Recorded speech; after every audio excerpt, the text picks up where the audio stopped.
Zbog poplava koje su zadesile Srbiju i region, pevačica i direktorka Starog Difa u Beogradu Jelena Lalović bila je prinuđena da odloži crkveno venčanje 18. maja.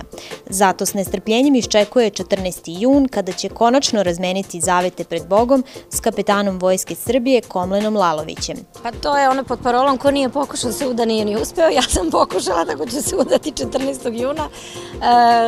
To je malo ovako se šalimo porodično, ali uopšte nije bila šala tog trenutka kada smo odlučili da odložimo jer je taman izašlo je kod vas u novinama sve i svi su ljudi bili obavešteni, neki su dolazili iz inostranstva specijalno. Sad, nikog ne mogu ni da krivim ako ne dođe sad ponovo, ali neki drugi gosti koji nisu mogli sad su rekli da mogu. Tako da, mislim, otprilike će isti broj gostiju biti. Pevačica nam je otkrila i da je zbog odlaganja imala nove ideje za svoje venčanje. Sad kao, kad smo već krenuli da odlažemo, rekao, aj sad crkva može sad u junu, a onda ćemo u septembru restoran, kaže, nemoj više, molim te. Ono kao, ajde sad to da završimo, ko zna kasnije da ćemo imati vremena, jer ja stvarno imam puno obaveza i on, prosto ne znam ni kako smo našli. Taj datum je bio poslednji pred Petrovanski post i onda kao ajde, bio je problem i za muziku da nađemo, jer su se muzičari već našli na drugom mestu i onda smo uspeli. Zanimalo nas je i da li je umeđu vremenu promenila i izbor venčanice. Ne, haljine, onako usput sam je probala kad god sam mogla da stignem, s obzirom da ovih dana sam imala dosta obaveza. Probala sam je negde tu umeđu vremenu, 2-3 puta, ona još nije završena. Ali taj jedan deo mali, da će sad da je suze i verovatno malo sam smršala, nisam puno, ali Maja Marović koja mi radi tu kreaciju je i moja prijateljica i kuma i mi ćemo to završiti do svadbe, to će biti u minut kao i obično do svadbe.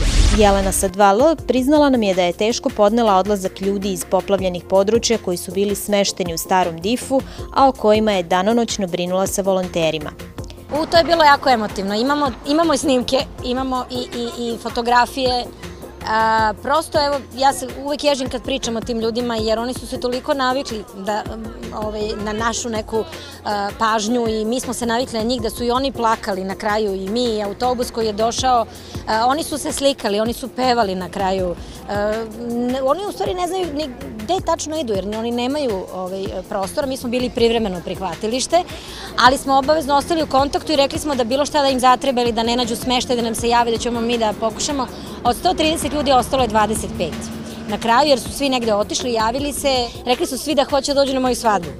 I to je sad problem, ne znam, neću da stavim sve njih, ali ako dođu primit ću ih, naravno neću ih odbiti.